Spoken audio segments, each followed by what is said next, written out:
Hi guys, Love at Scout 1 again. I was asked by somebody that looked at one of my videos. I do keep mentioning about wooden handled knives for eviscerating deer and game, and why it's not really best practice to do it. So what I thought I'd do is I've got my stalking box out just to sort of let you see what kind of kit we carry when we go on a stalk. As you can see, I don't know if this camera will pull out a little bit. This is quite a big toolbox. It's a Plano. It's the I don't know if you can pick that up. It's the Michael Waddell Bone Collector one. I got this from Cabela's in the States. I had it sent 20 quid, and it holds everything that I need for when I'm going off on a stalk or when I go, you know, doing industrial culling or anything like that. So we'll jump straight into the box. The good thing about the box is it's got a top lid there for the most used things, the things that you use most. And what we've got in there is we've got various earplugs, a Leatherman, we've got an old Kershaw knife. That's a folding Stanley knife for opening packages and packets, etc. Then there's a diamond steel there and a diamond hone on a ceramic stick. And they're sort of bits of kit that you're going to use quite often and straight away. So if we open the box up, let's open it up. Let me get my hand. Let's have a look. Just make sure we're on that. Right, you see a jumble there, an array of stuff. Let me have a look. These are what we generally term eviscerating knives or gutting knives for deer. These are the Frosts or Mora clippers. That's a Mickey or Mickey, which is it's the same steel and the same blade, it's just in a cheaper handle and a cheaper scabbard. Equally good. If you've been around outdoors, or you've been around stalking or bushcrafting or whatever, you'll know about the Mora knives and how good they are. There's another one there tucked in. That's a green and that's kind of worn away. I do like the new scabbards, and I do like the new blade form. That's the Bushcraft 2000, which I was given by a Forestry Commission stalker to try, and that's a bonny thing. You know, I really like that. That holds a good edge. The handle's excellent, especially when your hands are covered in like blood and guts and deer snot and all that kind of stuff. It's a really good knife. I really like it. They are a bit more expensive than a standard Mora, but if I was going to go and buy one now, I'd buy one of those. What else do we have in here? That's a Cold Steel Outdoorsman Light, which is kind of knife that I use most now. It's got a good crating handle, excellent steel. That I would wholly recommend for punching your rabbits out, for gralloching deer. You can't get better than that. And once you've done with it, I just stick that and the scabbard and everything straight in the dishwasher. I don't even mess about trying to clean them with soap and water. I just whack them straight in the dishwasher, as I do with this one. This is another good knife. We bought a couple of these in the States last year. This is the Cold Steel Finbear, and I have seen some really nice knives that knife builders and collectors have done when they've taken this plastic handle off the blade and made their own blades. It's quite a long tang, so you get quite a decent knife out of it, and they've had some excellent results. Again, excellent steel, holds a really good edge. Another one which we've started using, which we never used to use, which is what we'd call a tripe knife or a gut zipper. These are made by Outdoor Edge, and instead of trying to get your knife at the back of the blade and run it up the inside of a deer, this has got quite, I don't know if you can pick it up, it's got like a bulbous edge. In Yorkshire we call these a tripe knife, because basically what they used to do was cut the tripe out of the cows with them.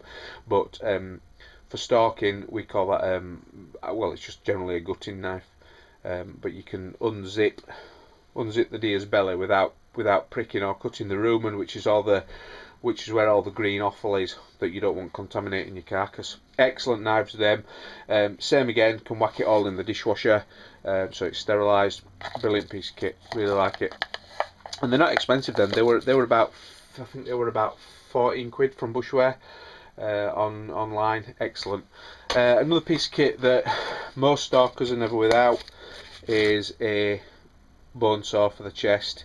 That's made from a piece of butcher's bandsaw blade and put in a handle, and that's the same for cutting the H's or cutting chest bones, so you can get at the intestines and get at the red offal, and it's got a bumper on there so that you don't puncture anything. Other things in there, I've got an old Mayako folding knife, which, you know, same again, you can sharpen that up, use it for punching your rabbits and something or other, and then just whack it in the dishwasher. This is I've always been a fan of Leatherman, and this is an excellent Leatherman. This was designed for shooters and for pigeon shooters and deer stalkers, and it's the one with the secateurs. It's a very, very good piece of kit. Nice sharp blade on it, good saw blade on it. I don't know if they still make that. It's a shame if they don't, because it's a really good piece of kit. Well worth the buy. Geared more to outdoors, people, shooters, stalkers with the real tree scabbard, etc. Well worth the buy. What else have we got there? You've got Kendall meat kit, Lucasade tablets.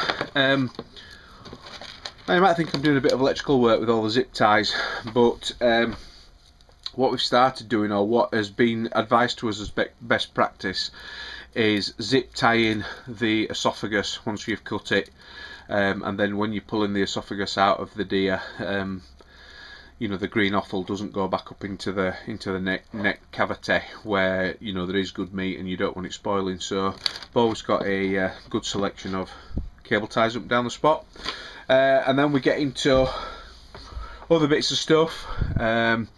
We've got a lot of sterilising wipes, antibacterial wipes. That's full of nitrile rubber gloves to wear when you're doing the evisceration of the deer. We've got hand foam, we've got sterilising stuff, we've got hand wipes.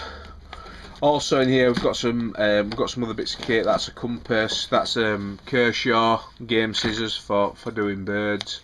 They're very good if you can get them.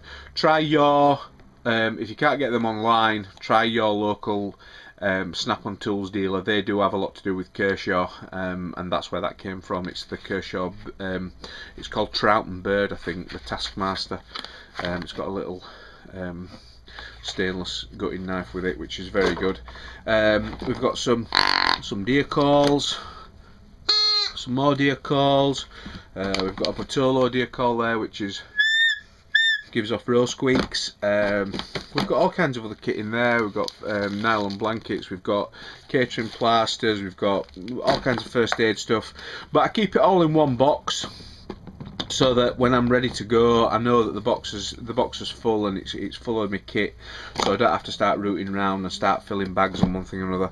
And it just seemed a no-brainer to have all my kit in one box, and then if I get called out, or if I get called to a road traffic accident, which I do sometimes, it's handy to have everything in one box, so you can just know that you've got the kit to hand and you can just pick up and go. Right guys, I hope that gives you a bit of insight into it. I'll do one on the response bag, the grab bag that I take with me.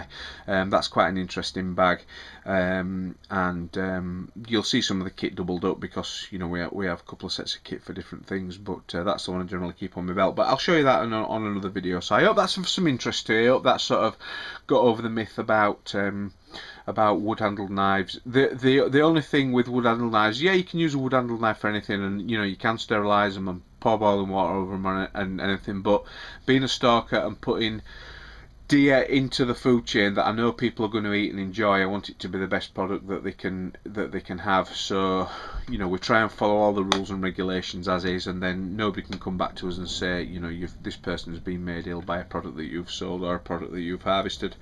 And what we should do as well, guys, if you're getting into shooting, if you are a shooter, and this, I'm not preaching at all, I'm just saying this is my sort of personal ethos on it. If a beast is going to give up its life for you, then you should treat it with the utmost respect. You should respect that beast has given its life up for you to either enjoy your sport, or to give you a feed, or to earn you some money so that you can, you know, you can take your nearest and dearest to the pictures, or you know, or just to have a decent life. It's not a God thing. It's not a religion thing. It's just respect, really. I see so many beasts that are butchered up and aren't looked after and are left in backs of trucks and one thing or another, and it sickens me sometimes, and you know, it does annoy me. So again, I'm not preaching, I'm not ranting, I'm just you know, giving you my point of view. Right, guys, I hope that's of some interest to you. But like we said, you know, previously, please post up some comments, and we'll take it from there. Cheers, guys. Thank you.